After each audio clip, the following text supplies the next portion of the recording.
took a gap year, just out of high school, before going to college. And in that gap year, I worked trying to save up money so I could pay for these outrageous tuition costs. I worked during the day at the South Health campus when it was being built, so I've put my mark on the city in that way. But then in the evenings, I worked at a pizza place called Pizza Bank.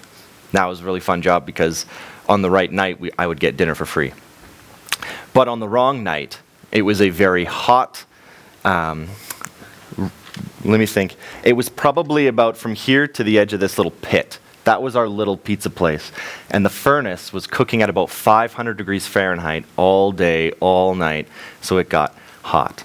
And then one day, I come from my work at the South Health, come to Pizza Bank. I'm tired, I'm irritable, and I'm sweating. This is not a good combination. But I go to work, I start washing my dishes, I cut the pizzas, I help prepare them, the standard things that I should be doing. While I am doing this, I feel working really hard for how I'm feeling in the moment. And I'm a millennial, so forgive me. But my supervisor is sitting on the counter, texting a girl that he'd met a few days ago. But I keep my head down and I wash my dishes. Now this goes on and clearly there's resentment building in me. And he, from his throne, without even looking up from his phone, points to the front area where our customers gather and he says, "Don't forget to sweep and mop the floor." Oh, all of that resentment in me just burst. And I don't normally have many outbursts, but me, without looking up from my dishes, says to him, "You're not doing anything, why don't you do it?" And at first, I look over at him. At first, he looks up from his phone, got his attention. He was very startled, and then his face turned nasty. And he said to me, "I'm your boss, you do what I say." You all probably have a similar experience in your life, where you've had a leader, a boss, a supervisor, who has led out of what I will call today positional authority. They are your boss, so you do what they say, and that's that. There's nothing else in them that would cause you to follow. They're not an inspirational leader. John Maxwell, who's a contemporary leadership consultant, but he was also a pastor for about 20 to 25 years, calls this positional leadership, meaning that you lead because you have the title and nothing more. This is contrasted with somebody who inspires you to follow because they're good at their job, they're competent. Somebody who calls the best out in you so they can they help you to produce. Somebody who is professional, who can mobilize a team. So all of these are other levels of leadership that give you they give you the clout to lead. But the most basic level is positional authority, positional leadership. It requires nothing from the leader, and as you can tell from my story and your own experiences, it gets very little buy-in from the followers. But it is all too often our default setting. Far too often. If we are leaders or if we have leaders above us, we resort to this, "I'm the boss, do what I say." Now in our passage today, Jesus proposed a different kind of authority structure. He proposes a different way. He takes this top-down leadership that we're used to and he flips it on its head. And so come with me to Mark 10, starting in verse 32. And let's join with Jesus where we left him last week. They were on their way up to Jerusalem, with Jesus leading the way, and the disciples were astonished, while those who followed were afraid.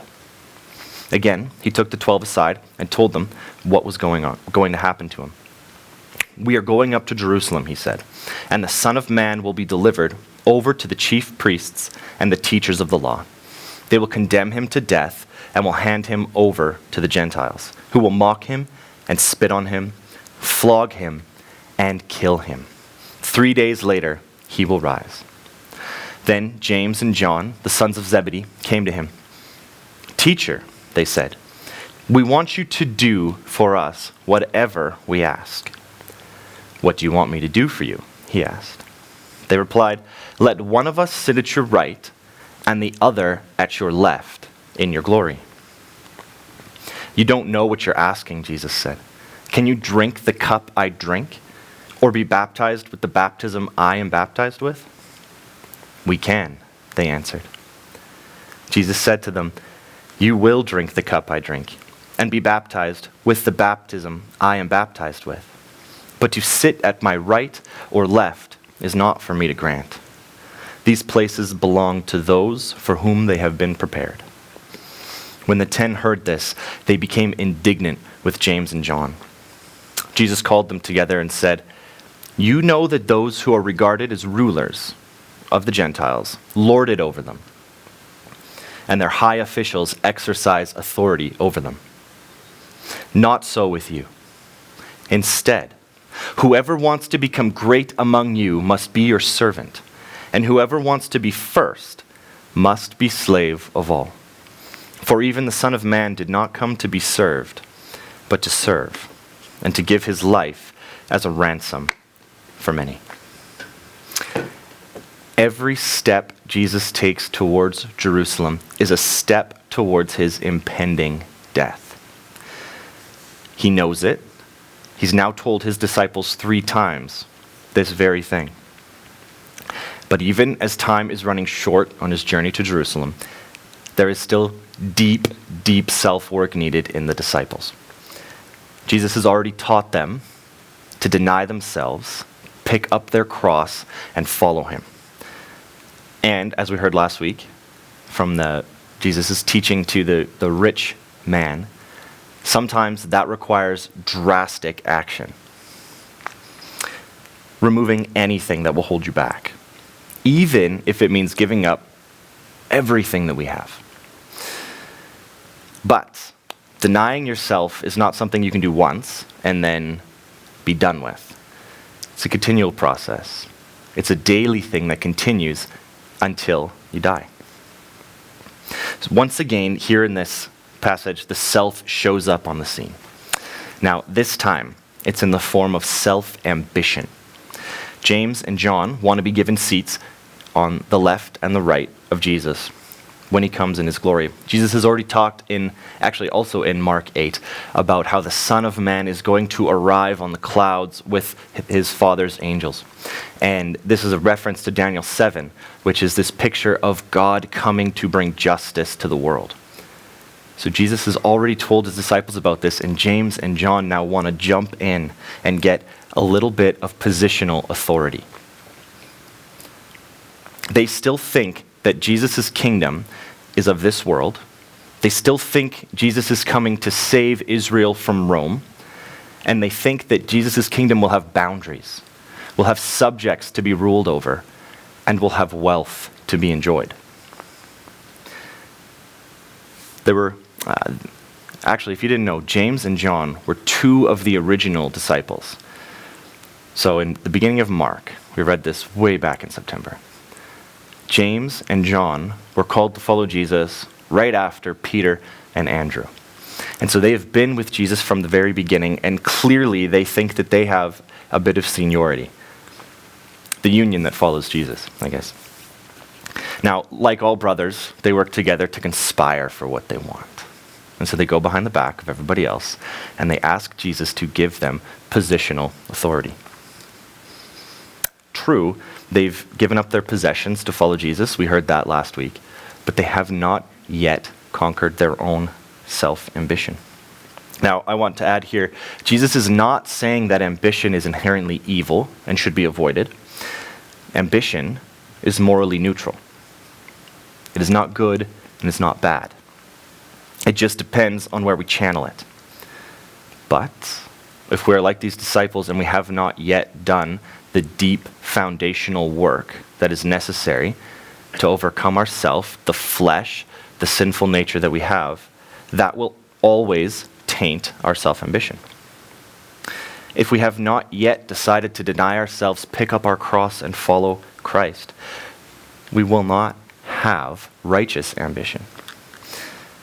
Naturally, we will long for desire for power over others. We will want recognition above others. And this leads to building our own kingdom instead of enjoying and participating in the kingdom of God. These are antithetical. They cannot be together with each other. And Jesus knows this. And so he gives his disciples some advice to avoid these pitfalls. You don't know what you're asking me, Jesus says. Can you drink from the cup I drink and be baptized with the baptism I will be baptized with? We can, they say, and they're sure. And truly they will. This James here is the same James who in Acts 12 is taken by Herod and is killed for being a Christian. And John here, though he does not die a martyr's death, he is exiled to the island of Patmos, where he spends the rest of his life. So he also is led away in chains for the gospel. So yes, both of them will be baptized with the baptism of persecution that Jesus is facing. But I do think when we read the rest of the New Testament, we see this is a crucial moment for John. This is John. We think he was young, one of the youngest disciples of this time. And John is the only one in the Gospels that records the quintessential picture of humility. Quintessential, it means it captures humility perfectly. In John 13, when Jesus, knowing that he is from God, knowing that he is going to the cross, knowing that he's returning to God again, gets up from the table, takes off his coat, and washes his disciples' feet. There is no greater picture of humility than this. And John's the only one who caught it. So I think John was really shook in this moment when he was rebuked by Jesus and reminded, currency in the kingdom of God is not money, it is humility. And I think John was able to recognize this because he learned from what Jesus modeled. The Gentile rulers and the Jewish ones ruled from positional authority. They lorded it over them. Jesus taught them a different way, servant leadership. And so he says, the Son of Man did not come to be served, but to serve, and to give his life as a ransom for many. Now, that line right there is the foundation of servant leadership. The Son of Man did not come to serve, but to be served, and to give his life as a ransom for many. All servant leadership is built on this foundation. And John Maxwell wrote a chapter on servant leadership in his book. His book is titled 21 Indispensable Qualities of a Leader. He doesn't reveal his source for his material, but he was a pastor, he studied his Bible, and as we go through his work, he is pulling it almost directly from this passage that we see here. So I want to share with you some of the thoughts that he's put into this and the work that he's done, because he really is a guru when it comes to servant leadership. Now, before I do that, I think there are some of you who are thinking, I'm not a leader, so this doesn't apply to me. But that's because we have this positional leadership mindset, where a leader is somebody who has a title. You may not have positional authority, but you do influence others every day. Whether they are your boss, whether they are your direct report, whether they're your kids, whether they're your spouse, we all exercise influence on others.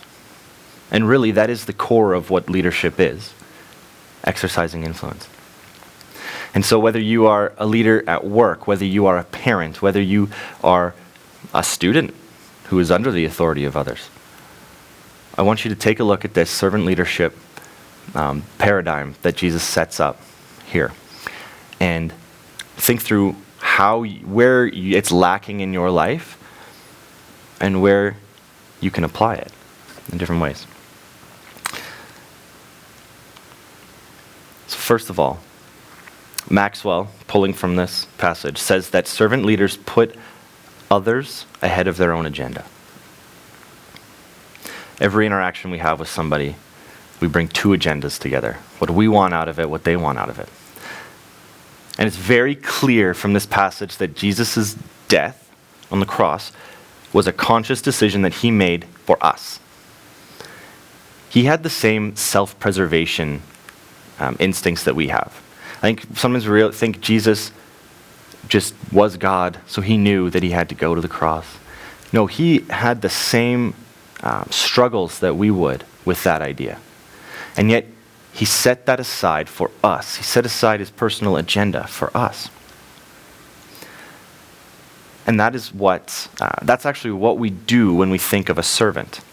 We think of somebody who has put their own thing, whatever it is, on hold in order to go and advance somebody else's thing.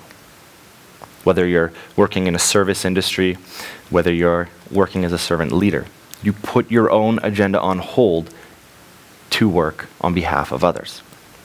To do this, you have to honestly care about that person. You have to honestly be concerned about their own welfare, about their own advancement. And you have to be concerned about what it takes to get there.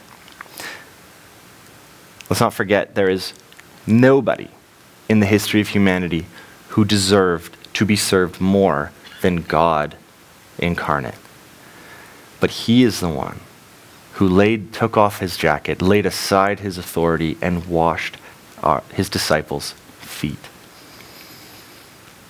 He is the one who gave up the privileges associated with leadership and took on the duties of servant, washing the stinky, dirty, grimy feet of his disciples,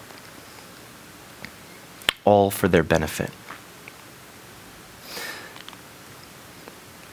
Next thing Maxwell pulls out of this is that servant leaders possess the self-confidence to serve. True humility and servant leadership come from our own sense of identity as redeemed people. Redeemed people. In this passage, Jesus said his life was going to be a ransom for many. We use the word ransom now with a kidnapping, usually. The Greek word, goes back to goes back to the ancient economy of slavery, meaning if you owed somebody money, you couldn't pay it, you were sold into slavery, and you paid off your debt. But if you had a wealthy relative who could come and cover the cost, they would go and pay a ransom for you, whatever the remaining balance you had. It's just like when I have a 2-year contract on my phone and I desperately desire the new fancy Samsung whatever, but I have my debt owing to my current cell phone provider. That is a current modern day example of a ransom. Once I pay that, I am free to go. So Jesus here is saying that we were slaves to sin, but his life is that payment, is that ransom to set us free. Now, once you have been ransomed, you are redeemed. Another word that has changed because we say we redeem a coupon, but in reality, it means to have been set free. It means that your ransom has been paid. And so we are no longer slaves to sin. That is a core piece of our identity. And if we don't forget that we used to be slaves to sin, who are now redeemed, and we're not redeemed because of anything we have done, we don't stand before God because of our own merit, our own successes, our own character even. We stand before him simply because of Jesus. But that is our identity. If we forget that, then we will start to serve, or we start to lead out of self-validation, out of desiring power over others to feel better about ourselves.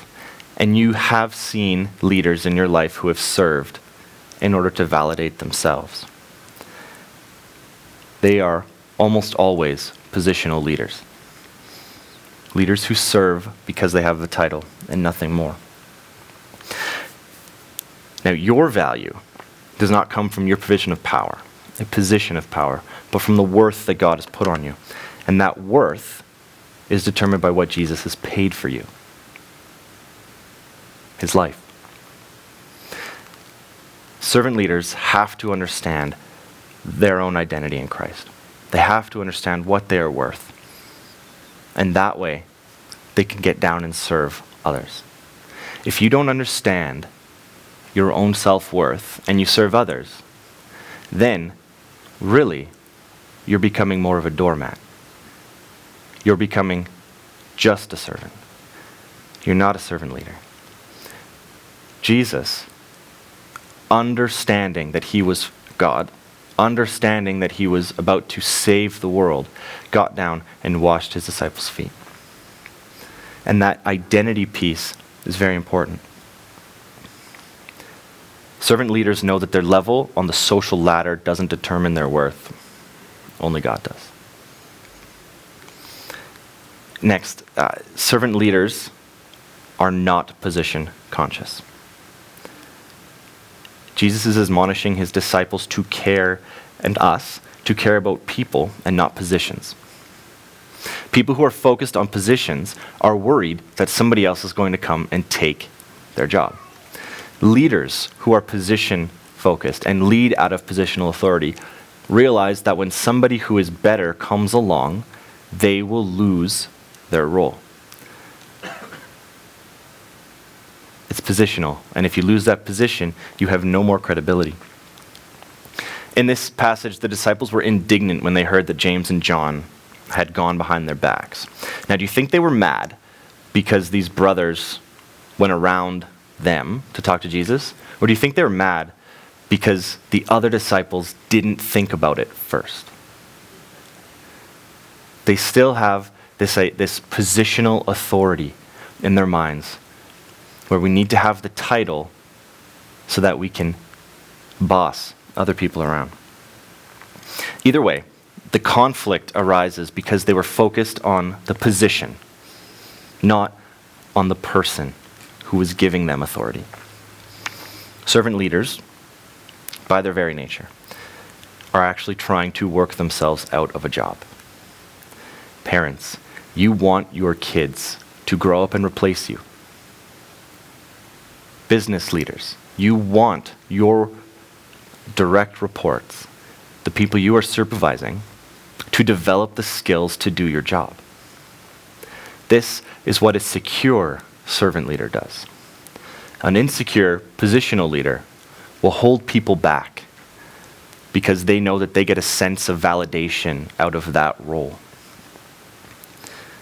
Servant leaders send them off with a blessing because they care more about that person than about their own position. Lastly here, servant leaders serve out of love, not out of self-promotion. Positive energy is always stronger than negative. Positive emotion is stronger than negative emotion, and it's more sustainable. Think about this. Hope is more motivating for you than fear. With hope, you are looking forward toward what can be. With fear, you are looking backwards, worried about what might come get you. Have you ever tried to run looking backwards? It does not work. It's in the same way, love is far more motivating than the envy of self-promotion. Self-promotion is not very effective, because once you get the thing that you want, you've lost your motivation. Love is endless. Love continues. Servant leaders lead out of love. Love for others, love for God, love for themselves. Maxwell, in his book, tells the story of a true servant leader who put his followers' needs ahead of his own. As I tell this, I'm going to get the worship team to come back down. He tells the story of General H. Norman Schwarzkopf. Schwarzkopf. Someone who speaks German can fix me later. This general was leading a battalion of soldiers on a peninsula that was known to have old mines that had been there for at least 30 years. Now, he was a good leader, and every time a mine went off, the general would fly out personally to that location, let the injured soldier take his helicopter back to base so he could be treated, and he would stay there with the other soldiers, trying to inspire morale and make sure that everybody else was okay. Now, this happens one day, And so the general jumps in his helicopter and flies to the scene. He makes sure everyone's all right, sends the soldier off as per usual. And then, about 20 yards away, another mine goes off. A second soldier hits the ground, flailing. They quickly realized that these weren't just one-off mines, but they had walked into a minefield. Naturally, they needed to retreat and get out. But that soldier was stuck in the middle of the field, flailing. Any moment, he could hit another mine. Any moment, his life could be ended. And the general had all of the authority in the world to look at one of his soldiers and tell them to go out and save this man. But he didn't. The general took off his nice general's jacket, and he started to pick his way through the minefield, looking for all of the little telltale signs of the mines. And eventually, after a painstaking, terrifying trip, he made it to the man, jumped on him, used all of his wrestling experience from college, and he pinned the man, held him still until the helicopter arrived.